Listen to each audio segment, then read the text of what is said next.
ابھی اسکالر یہ اعتراض کر رہے ہیں، بس اسی پہ بات ختم کروں۔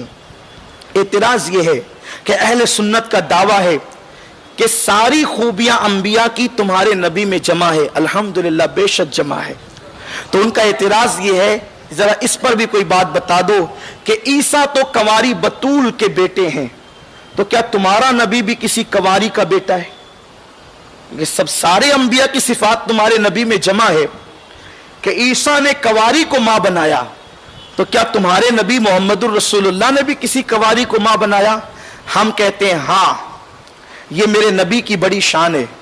عیسیٰ علیہ السلام کی ماں تو کنواری ہے، کوئی سہاگن نہیں ہے، لیکن یہ اپنے نبی کا معجزہ ہے کہ حضور کی ماں کنواری بھی ہے اور سہاگن بھی ہے، شوہر والی بھی ہے اور کنواری بھی۔ یہ خاص بات ہے، سارے معجزات جمع ہے، تو یہ معجزہ کنواری کو ماں بنانے والا معجزہ بھی میرے نبی کی زندگی میں موجود ہے، اور وہ بھی بدرجہ اتم موجود ہے۔ اور وہ کس طریقے سے ہے؟ آئیے، ہمیں کسی کی پرواہ نہیں ہے، اس لیے کہ ہمارے پاس امام اہل سنت کا وہ عظیم ذخیرہ موجود ہے جو 1400 سالہ ذخیرے کو انہوں نے اپنے قلم سے یکجا کر دیا ہے۔ اسی کے اندر سے، اسی کے حوالے سے پڑھنے لگا ہوں، ذرا توجہ سے سنیں۔ حضور کنواری کے بھی بیٹے ہیں اور سہاگن کے بھی بیٹے ہیں، شوہر والی کے بھی بیٹے اور کنواری کے بھی بیٹے۔ وہ کیسے؟ اب آئیے سنیے۔ یعنی عیسیٰ نے تو ایک کنواری کو ماں بنایا، میرے نبی نے تو 3 کنواریوں کو ماں بنایا۔ یہ حضور کا خاص معجزہ ہے۔ اس کا پس منظر کیا ہے؟ اس کا پس منظر یہ ہے کہ جب حلیمہ سعدیہ فرماتی ہیں کہ میں اللہ کے حبیب مصطفیٰ کریم صلی اللہ علیہ وآلہ وسلم کو لے کر کے چلی، کس شان سے لے کر چلی خود فرماتی ہے۔ ابن الجوزی نے اس کو لکھا ہے، ملا علی قاری نے اس کو لکھا ہے، قاضی ثناء اللہ پانی پتی نے اس کو لکھا ہے۔ حضور کو لے جانے کی شان کیا ہے؟ فرماتی جب میں اپنی سواری پر بیٹھی تو میری کمزور سواری میں طاقت آ گئی۔ اس نے 3 مرتبہ سجدے کے کعبے کی طرف رخ کر کے، اور فرماتی ہے کہ جب میں چلی ہوں تو میں کیا دیکھتی ہوں کہ میری سواری محمد عربی کو لے کر کے جہاں پر قدم رکھتی ہے وہاں پر سبزہ پیدا ہو جاتا ہے، سوکھی چراگاہوں سے گزرتی ہے تو وہاں ہریالی آ جاتی ہے، درختوں سے آواز آتی ہے، الصلاۃ والسلام علیک یا رسول اللہ، پتھروں سے آواز آتی ہے، الصلاۃ والسلام علیک یا رسول اللہ۔ فرماتی ہے کہ میں اسی شان سے جا رہی تھی، میری سواری ہواؤں سے باتیں کر رہی تھی، ایسے میں نے کیا دیکھا؟ 3 کنواری لڑکیاں، اتفاق سے تینوں کا نام عاتقہ تھا۔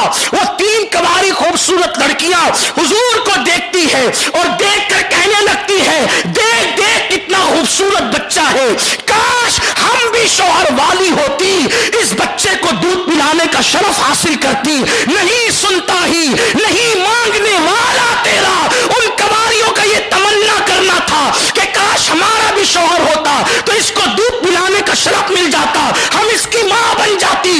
حیا کے پردے میں یہ بات کہنا چاہتا ہوں، سائنس کی بھی تحقیق یہ ہے کہ جب تک کہ کوئی عورت ماں نہیں بنتی وہ دودھ پلانے کے قابل نہیں ہوتی، اور کوئی عورت اس وقت تک شریف عورت ماں نہیں بنتی جب تک کہ کوئی شوہر کا ساتھ اس کو نہ ملتا، کوئی شوہر اس کی لذت نہیں چکھتا، اس وقت تک کہ وہ ماں نہیں بن سکتی۔ اللہ اکبر، وہ کنواری تھی اور 3 لڑکیاں تھی۔ جیسے ہی کہا کاش ہم اس کو دودھ پلانے کا شرف حاصل کر کے ہم اس کی ماں بننے کا شرف حاصل کرتی۔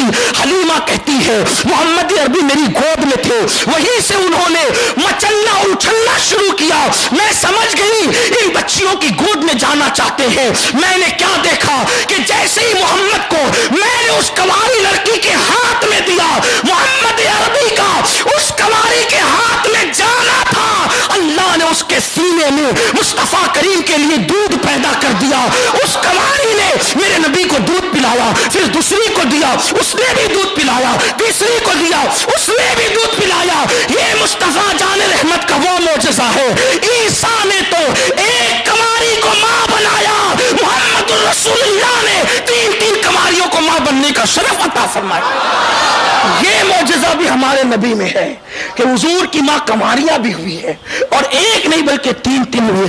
اور یہ اشارہ بھی دے دیا حلیمہ کو، حلیمہ تو دودھ پلا کے احسان نہیں کر رہی ہے، اگر میں چاہوں تو کنواریوں سے بھی پی سکتا ہے، میں چاہوں، یہ اپنے نبی کی شان ہے، یہ اپنے نبی کا مقام ہے۔ تو سارے انبیاء میں جتنے معجزات تھے اللہ نے سارے معجزات کو مصطفیٰ جان رحمت صلی اللہ علیہ وآلہ وسلم میں بدرجہ اتم جمع کر